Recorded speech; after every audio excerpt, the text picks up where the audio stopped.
try to be honest and keep it modest, but the longer that I live, it's becoming a harder process. I'm famous and so gone, my favorite's the slow song. Cause it just feel like heartbreak, but they finish it so strong. In my own lane, but I flirt with that fine line. The top my destination, high stepping like prime time. My women, they get better with age, and I like fine wine. Had a couple crazies, that's worse than a ticking time bomb. I be in meetings and random numbers be calling me. She be like, my friend used to talk to you, you stalking me. That's why I deal with people that's cut from the same cloth as me. Put that phone down and I'm asking like what that offer be. Keep that money coming, bruh, get it here on time. Stay away from suckers that be hating from behind.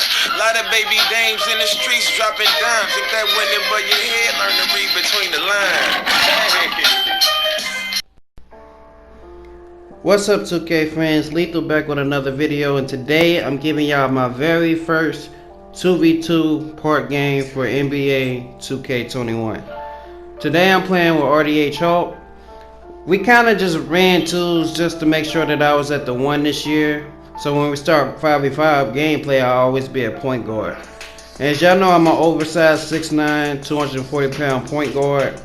And I surround myself with shooters. You know, I like to finish at the rim, take advantage of the little guy. And you know, if you help too much, I can dot you for a 3. But then if you want to put the big man on me, that's fine. I can shoot the mid-range. Or I'm just saying, you know, one of my teammates on the backdoor cut.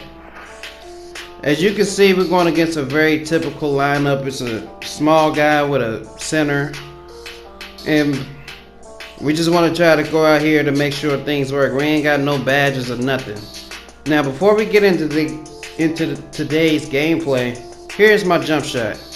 I use base Magic Johnson, release John Wall. I like Magic's jump shot. It's something I've been able to consistently green for a number of years now. And I just like John Wall's entire form in general, but I'm only limited to these bases, so I had to pick one that was the most familiar with. When you go and make your jump shot, I don't care what you really make. You don't have to make what other YouTubers make. Find something that works for you and just knock down shots. But whenever you do make a jump shot, you have to go test it.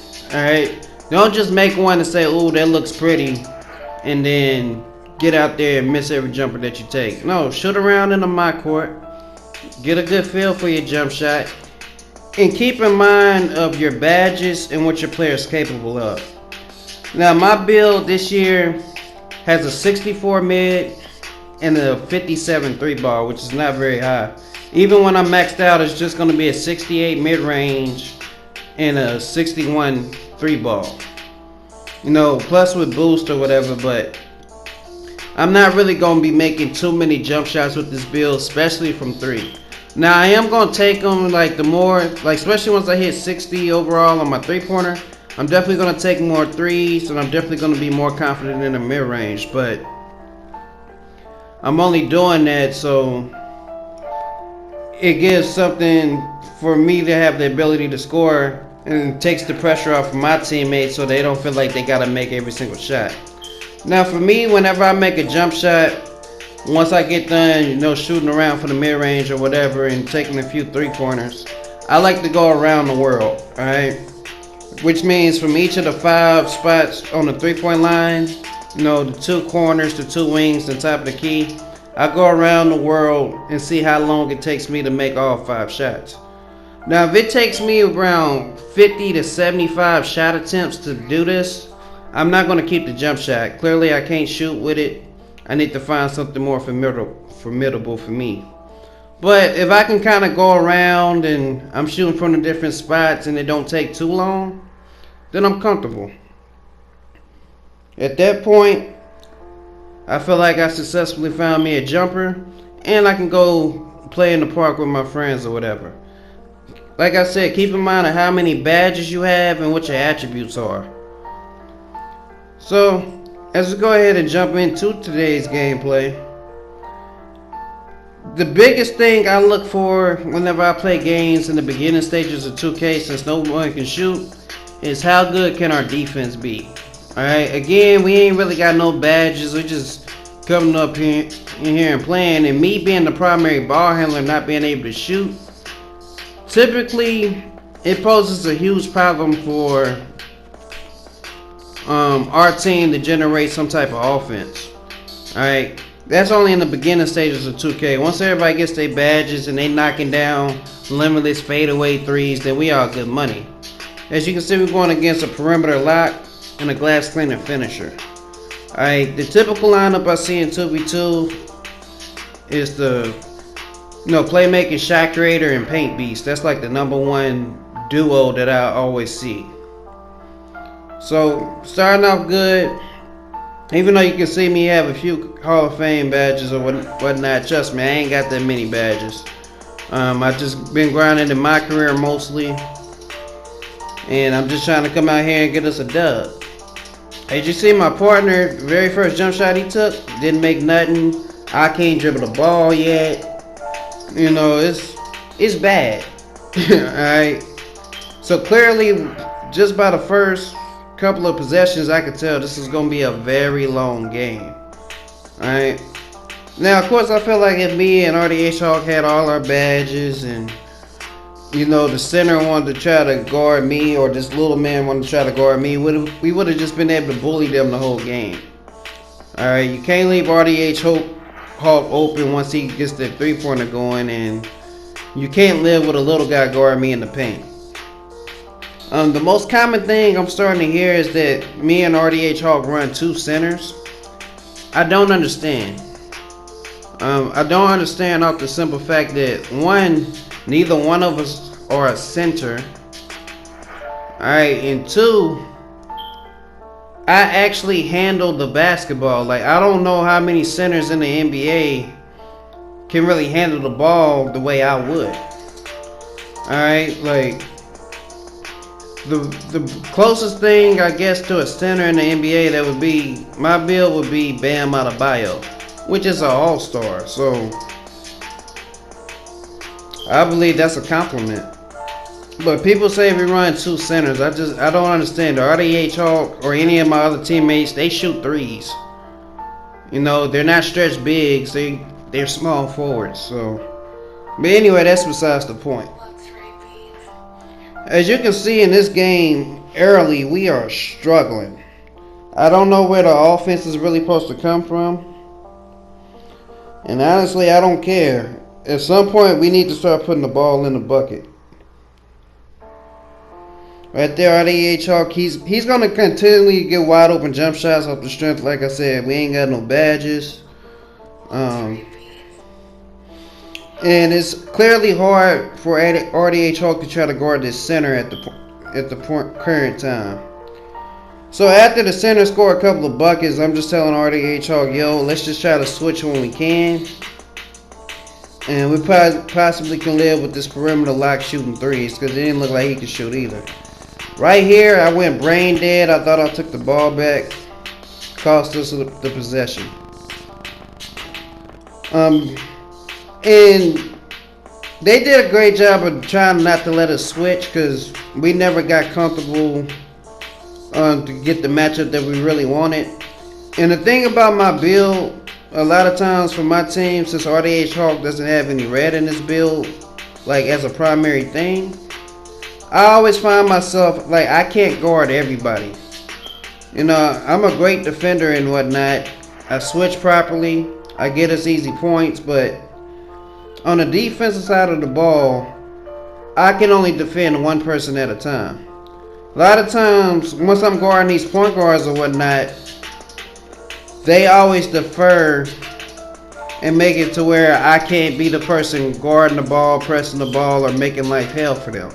It's smart, but at the same time, it's like, if you ain't gonna pick on me and I'm slow or whatnot, why would you not try to sit there and pick on my partner when he's supposed to be a bigger version of what I am, since I'm the point guard?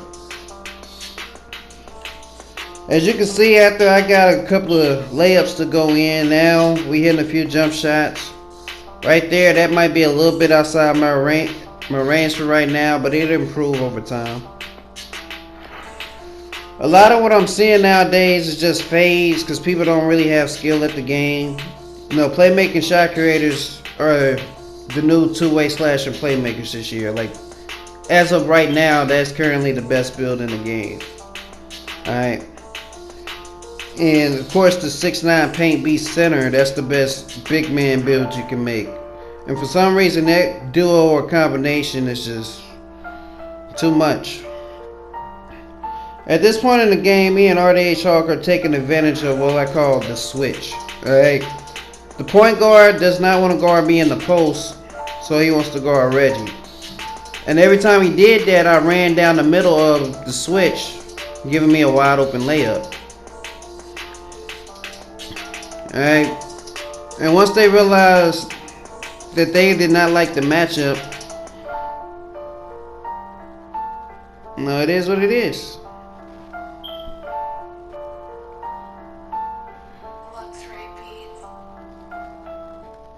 So now that the score is 10-10, all we gotta do is continually get stops, and this game is gonna come down to who can make the most layups. Alright? It ain't about being able to shoot the ball this year, it's about who can make the most layups. I'm gonna keep switching on the pick and roll so they can't get that easy lob play. As you see me continually trying to knock down my mid-range jump shot and can't knock one down either. We just gonna keep trying to get to the paint to keep making layups. I realized that the close shot is about the same as it was on 2K20, which is, you know, very good, but they drastically need to improve the close shot, especially for bigger players when they have a smaller defender on them, because it's realistically it's not fair to be this big ass player that can't make a layup over a 6-foot guy. As you see right here, if I'm missing on a center or something like that, I don't mind that whatsoever. That's what's supposed to happen. But if I'm missing on a fucking guard, I don't care if he got defense in his build or not. Like, that's pathetic. Where players can improve the most at is just taking open shots and making smart reads. Alright, I've seen so many times when I'm playing, people will have something so wide open and they just fuck it up because they have lack of confidence. For me, I kept trying to put myself in position to get as close as possible to the goal. And whenever they help, I can always throw the lob, or if he back up too much, I can finally knock down a close shot mid-range as opposed to knocking down a regular mid-range. As you can see, they constantly trying to go for the pick and roll lob. And as we start to play more, RDH Hawk is getting his confidence. I almost got my takeover. Like, we're feeling good. All we got to do at this point is not get the ball back and we're going to be okay. But of course, here I go again. Taking this mid-range jump shot that ain't going to go in and missing. As y'all saw me shoot around in the mock court, I have a very good feel for the jumper. But it's dictated by whatever sliders are in the park, which I don't know what sliders those are. You know, like most people, I play on pro in my career. So when I get to my mock court, I'm shooting on pro difficulty. Alright, which should be a little bit easier to make. I believe from years past, the closest thing that Park is close to is All-Star sliders, which is about 50% for everybody. Alright, of course they juice things up based off of archetype, position, attributes, but for the most part, it's pretty much on All-Star difficulty. Alright, and I believe for the Pro-Am, it's always been Superstar difficulty, which you can still shoot and stuff, but like I said, because the defense is amped up a little bit, it's just a little bit harder. At this point, I'm confident that if we get the ball back, we're going to win the game, even though we're down 18-16. Right there, we get the steal. I'm going to go ahead and dunk it. And at this point, I'm just trying to take advantage of the little guy. Every time we try to switch, I try to beat him to the goal. Right there, I possibly should have took the layup as the center backs off of me. I still can't make it, but I'm confident RDH Hawk is going to get the rebound over this little guy. Right here, I get him an easy bucket and he dunks on the big man intake over. And all we gotta do is score one more bucket to win. So I'm gonna kick it at RDH Hawk. We finally figured out later how to finally keep them from fully switching, but right here, we did a great job of battling through our adversity. I damn near had a triple-double to get our first 2v2 game in. Alright, that's with no badges. I thank RDH Hawk for the opportunity to let me play with him. And I'm curious to see how much we're going to grow moving forward. As he gets to 99 and I get to 99 and the rest of the team comes together, I'm very anxious to see if we can leave off the way we did in 2K20 where nobody could beat us. Alright, I'm more so about the 5v5 comp team play. So if that's the type of things that you like, go ahead and subscribe to the video. Also, if you just like Park, 3v3, 2v2, subscribe as well. I drop those videos almost daily. Like I post a video probably like 4 times a week. Anyway, I hope you guys have enjoyed today's video. I'm going to improve these things. It's been lethal. I'll catch you on the next one. I'm out.